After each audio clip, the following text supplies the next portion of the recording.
Today's our topic is attitude, meaning, concept and nature. Attitude का meaning, concept और nature, ये हमारा आज का टॉपिक है। एटीट्यूड क्या है? सबसे पहले हम इसके बारे में बात करेंगे कि एक्चुअल में एटीट्यूड क्या है। नॉर्मली अगर हम बात करें तो हर कोई एटीट्यूड के बारे में जानता है, हर कोई इस वर्ड को पहचानता है। कहीं ना कहीं हम इस वर्ड को अपनी डेली रूटीन में इंक्लूड करते हैं, लेकिन अगर हम इसे मीनिंग के थ्रू कहें या उसकी डेफिनेशन के हिसाब से उसे डिफ़ाइन करें तो एक्चुअल में एटीट्यूड क्या है? Attitude is a settled way of thinking और फीलिंग अबाउट समवन और समथिंग। कोई भी ऐसी चीज़ या कोई भी ऐसा पर्सन जिसके लिए हमारी थिंकिंग और फीलिंग, जो भी हम उसके लिए सेटल्ड करते हैं, वो एटीट्यूड है। सपोज़ हम कोई भी पर्सन से जब हम मिलते हैं और उस एक इंडिविजुअल पर्सन के बारे में हमने अपनी जो परसेप्शन बनाई हुई है, जो हमारी सोच है, और उसके हिसाब से हम उसके बारे में सोचते हैं, मन में फीलिंग लाते हैं, तो वही हमारा एटीट्यूड है। एक तरह से एक ऐसा सेटल्ड वे जो हमारी थिंकिंग को, हमारी फीलिंग को किसी भी इंडिविजुअल पर्सन या किसी भी थिंग के लिए दिखाता है या शो करता है कि हमारी सोच उसके लिए क्या है। तो अगर हम एटीट्यूड को डिफ़ाइन करें तो attitude is a state of mind और feeling with regard to some matter. किसी भी मैटर के थ्रू हमारी जो भी हमारे दिमाग में हमारी फीलिंग आती है उसको हम एटीट्यूड कहते हैं। ये हमारी एक मेंटल पोजीशन है कि किसी भी फैक्ट को सुनकर, किसी भी सिचुएशन को देखकर हमारा माइंड क्या रिएक्ट करेगा, ये हमारा एटीट्यूड होता है। या हमारी फीलिंग क्या आएंगी, हमारे इमोशंस क्या आएंगे। जैसे सपोज़ कि अगर किसी को हम दुखी देखते हैं, कोई हमें लगता है कि बहुत परेशान है, तो हमारे अंदर से एकदम से फीलिंग आती है कि अरे देखो कितनी परेशानी कितनी परेशानी इसे फेस करनी पड़ रही है। तो ये जो हमारी फीलिंग है, ये हमारा एटीट्यूड है कि हमने किसी को देखा, कोई फैक्ट सुना या कोई हमने सिचुएशन देखी, तो उसकी वजह से हमारे माइंड ने क्या रिएक्ट किया, हमारी फीलिंग क्या बनी, हमारी मेंटल पोजीशन क्या हुई, ये सब एटीट्यूड है। और उस फीलिंग को, उस पोजीशन को देखकर हम किस तरह से रिएक्ट करते हैं, वो रिएक्शन जो होता है वो हम लोगों को देखकर या ऑब्जेक्ट्स को देखकर या किसी इंस्टीट्यूशन को, किसी अदर इशू पर हम किसी इंस्टीट्यूशन को देख रहे हैं या कोई हम फैक्ट्स देख रहे हैं, कुछ भी, अगर हम कोई भी चीज़ जो हमारी आंखों के सामने है, जिसे हम फील कर रहे हैं, उसके बारे में हम क्या रिस्पॉन्स कर रहे हैं, यही एटीट्यूड है। तो अगर हम ओवरऑल बात करें तो एटीट्यूड क्या है? वो हमारे माइंड का मिरर है। हमारे माइंड में जो भी चल रहा है, जो भी हम सोच रहे हैं, जो भी हम फील कर रहे हैं, जो भी हम रिस्पॉन्स कर रहे हैं, जो भी हम रिएक्ट कर रहे हैं, वो सब कुछ हमारे एटीट्यूड में झांकता है। कहते हैं ना कि जो आईना होता है, वो एक तरह से जो ये एटीट्यूड है वो एक ऐसा आईना है, एक ऐसा मिरर है जो हमारे एटीट्यूड को रिफ्लेक्ट करता है, जो हमारे अंदर की फीलिंग को दिखाता है। तो एक तरह से एटीट्यूड हमारी लाइफ में, हमारे अंदर, हमारे दिमाग में क्या हलचल हो रही है, हमारे दिमाग में क्या फीलिंग है, हम क्या सोच रहे हैं, ये सब कुछ दिखाने वाला एक मिरर है। जो लोगों के सामने हम रिएक्ट करते हैं तो लोग हमें देखते हैं कि अगर हमारा एटीट्यूड सही है, हम बहुत अच्छी तरह से सोच रहे हैं, तो लोगों की नज़र में भी हमारी परसेप्शन बनती है कि हाँ, ये अच्छा इंसान है, ये लोगों के दुख से दुखी होता है और उनकी खुशी में शामिल होता है। तो क्या है, हमारे लिए जो परसेप्शन बनती है लोगों की, वो अच्छी बनती है। तो हमारा एटीट्यूड हमारी लाइफ को, हमारी जो माइंड को रिफ्लेक्ट करता है, वो हमारे जिन लोगों के सामने हम वो रिएक्ट करते हैं, उनके सामने हमारी परसेप्शन कैसी बनेगी, वो हमारा एटीट्यूड दिखाता है। तो अगर हम एटीट्यूड को और ज़्यादा डिफ़ाइन करें तो ये एक तरह से किसी की फीलिंग, कि चाहे वो फेवरेबल फीलिंग हो, चाहे वो अनफेवरेबल फीलिंग हो। अब देखिए, हमारी सोच ज़रूरी नहीं है सबके लिए बहुत अच्छी हो, ऐसा भी तो हो सकता है। हम फेवर में सोचें, ये ज़रूरी नहीं है, हम अनफेवर में भी सोच सकते हैं। तो दोनों ही हमारी जो फीलिंग है वो सब एटीट्यूड में इंक्लूड होती है। और इसीलिए एटीट्यूड को बहुत ज़्यादा कॉम्प्लेक्स कॉन्जिटिव प्रोसेस कहा गया है। वो इसीलिए कहा गया है क्योंकि अगर हम कुछ ग्रुप की, या अगर हम कहें कि 10 इंडिविजुअल्स के एक ग्रुप की हम स्टडी कर रहे हैं, तो हर एक इंडिविजुअल का एटीट्यूड अलग होगा, और उनके अगर हम व्यूज़ को जानेंगे तो हर किसी के व्यू बहुत ही अलग होंगे। तो वो इतनी ज़्यादा कॉम्प्लेक्स कॉन्जिटिव प्रोसेस होती है, जो हम अगर चाहें कि हम सबको समझ गए तो ऐसा पॉसिबल नहीं है। तो एटीट्यूड को हम कह सकते हैं कि बहुत कॉम्प्लेक्स और कॉन्जिटिव प्रोसेस है। और ये जो प्रोसेस है, इसमें इंडिविजुअल के दो तरह के एस्पेक्ट नज़र आते हैं। एक तो पॉजिटिव एटीट्यूड नज़र आता है और एक नेगेटिव एटीट्यूड नज़र आता है। देखिए, पॉजिटिव मेंटल एटीट्यूड क्या होता है? ये एक ऐसी साइकोलॉजिकल टर्म है जो हमारे मेंटल फेनोमेन को दिखाती है कि हम कैसे, कि हमारे जो भी हम आइडिया कैसे क्रिएट करते हैं। जैसे एक होता है ना कि अगर हमने बहुत मन में अच्छा सोचा, तो अच्छा सोचने का मतलब क्या हो जाता है कि हम सबके लिए एक जैसी फीलिंग रखते हैं। कि अगर हमारा पॉजिटिव एटीट्यूड है, दैट मीन्स हम जिन जिन लोगों से मिलेंगे हमारी नज़र में वो भी पॉजिटिव होंगे और हम उनके हर बिहेवियर को पॉजिटिव वे में एक्सेप्ट करेंगे। इसी तरह से अगर नेगेटिव एटीट्यूड होता है तो वो हमें हर चीज़ को हम नेगेटिव नज़रिए से देखेंगे, कि हम देखेंगे हर चीज़ में गलती नज़र आएगी। हमारा जो एटीट्यूड है वो हर चीज़ में कहीं ना कहीं उन्हें डेफिशिएंसी नज़र आएगी, कमी नज़र आएगी। तो एटीट्यूड दो तरह से हो सकते हैं, पॉजिटिव एटीट्यूड जो हमें अच्छा दिखाता है, और नेगेटिव एटीट्यूड जिसकी वजह से हम जो भी सोचते हैं उसमें कहीं ना कहीं कुछ कमी हमें नज़र आती है। अगर हम एटीट्यूड को और डिफ़ाइन करें तो ये एक ऐसा learned attitude is defined as a learned predisposition to respond in a consistently favorable or unfavorable manner with respect to a given object। देखिए, एटीट्यूड को अगर हम और ज़्यादा डिफ़ाइन करें तो क्या है?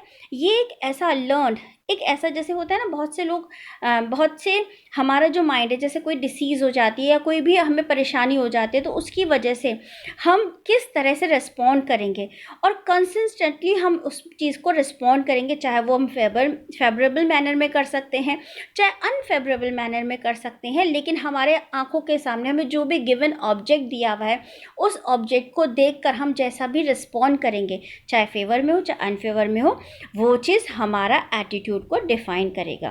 तो एक तरह से एटीट्यूड हमारे बिहेवियर पर डिफरेंट लेवल्स पर इफेक्ट करता है। फीचर्स ऑफ एटीट्यूड, एटीट्यूड के फीचर्स कौन कौन से हैं? देखिए, ये बहुत डिफरेंट वेज में कैरेक्टराइज किया जाता है। Changes with time and situation, ये हम जानते हैं हमारी सोच टाइम और सिचुएशन के हिसाब से बदलती रहती है। कई बार अगर हमारा मूड बहुत अच्छा है या एक ऐसा प्लीजेंट टाइम है, तो ऐसी कंडीशन में हम पॉजिटिव थिंकिंग रखेंगे।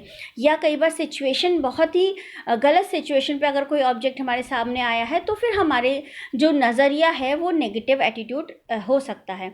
Related to feeling and belief of people, कई बार ये फीलिंग पर भी डिपेंड करता है और लोगों की सोच क्या है। अगर हम किसी चीज़ को ये मानकर चलते हैं, अब जैसे अगर सपोज़ हम टेंपल में जा रहे हैं, मंदिर में जा रहे हैं, और हम भगवान के सामने हाथ जोड़कर, हम बिल्कुल ये मानकर हाथ जोड़कर प्रे करते हैं कि नहीं, ये हमें सुन रहे हैं, और इनके ये जब हमें सुनेंगे और इनकी अगर हम पर ब्लेसिंग हुई तो हमारे साथ सब कुछ अच्छा होगा।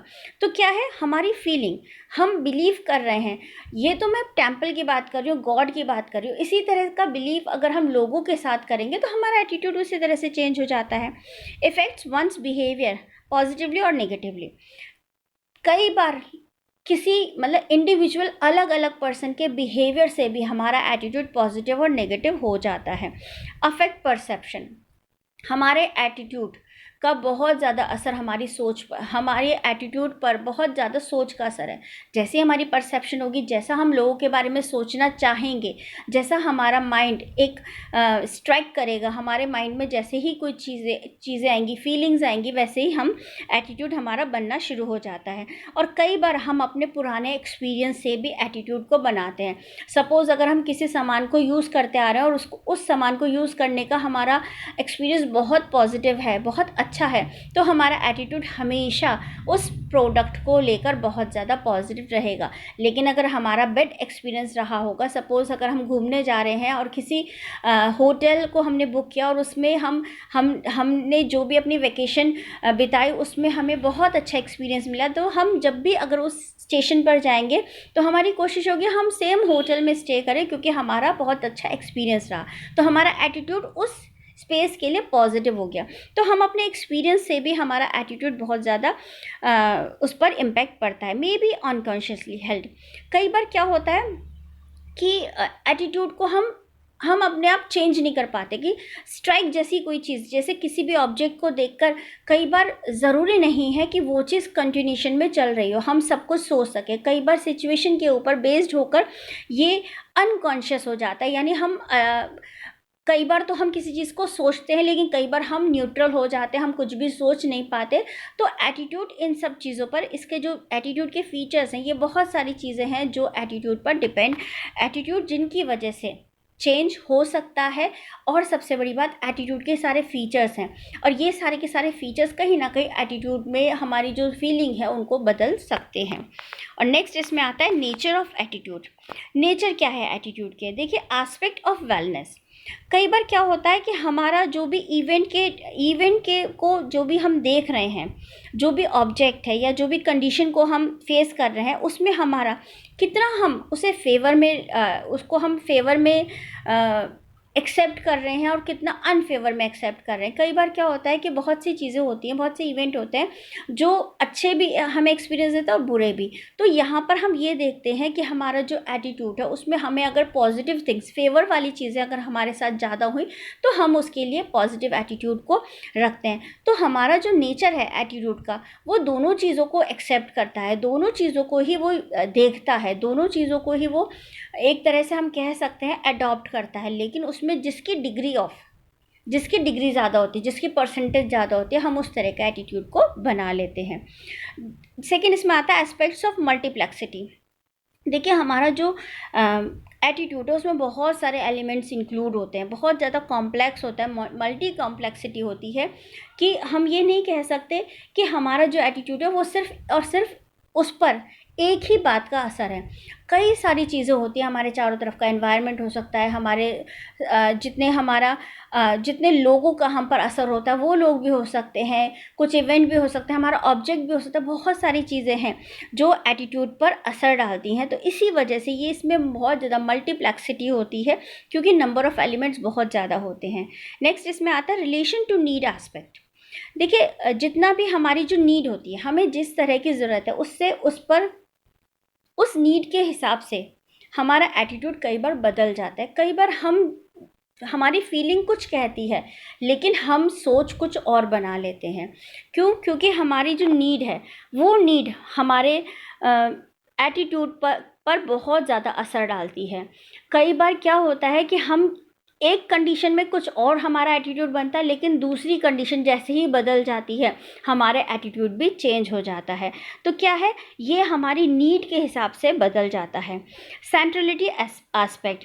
देखिए, कई बार क्या होता है कि ये जो एटीट्यूड है इसकी जो इम्पोर्टेंस है, ये कुछ अदर कंडीशन में, जैसे होता है ना कि किसी के लिए हमारी सोच अलग है, किसी ऑब्जेक्ट के लिए हमारी सोच अलग है। अब कई बार क्या होता है कि हम अपनी फैमिली मेम्बर्स के लिए अलग एटीट्यूड रखते हैं, लेकिन जब हम प्रोफेशनल लाइफ में होते हैं या जब हम सोशल लाइफ जीते हैं तो क्या होता है, हमारा एटीट्यूड बदल जाता है। तो क्या होता है, हमारा सेंट्रलिटी एस्पेक्ट इसमें बदलता रहता है। और ये एटीट्यूड का बहुत इंपॉर्टेंस है कि ऐसा भी होता है कि हर जगह आप सेम एटीट्यूड रखें, लेकिन फिर भी एटीट्यूड की नेचर है कि आपका जो एटीट्यूड है वो ऑब्जेक्ट टू समवन, कि किसी के हिसाब से वो बदल जाता है। तो ये एक नेचर है एटीट्यूड का, जो पर्सन टू पर्सन वैरी करता है। तो एक तरह से अगर हम देखें तो एटीट्यूड एक्चुअल में क्या है, ये हमारे दिमाग में होने वाली रिस्पॉन्स है, मतलब रिएक्शन है। कोई भी कंडीशन आई हमारे सामने, कोई ऑब्जेक्ट आया हमारे सामने, कोई पर्सन आया हमारे सामने, कोई भी बात आई, तो उससे हमारे दिमाग ने तुरंत जो भी रिस्पॉन्ड किया, तुरंत जो भी रिएक्शन किया, वो क्या है, वो हमारा एटीट्यूड है। और ये एटीट्यूड हमारी इंडिविजुअल बिहेवियर में बहुत ज़्यादा इम्पॉर्टेंट रोल प्ले करता है।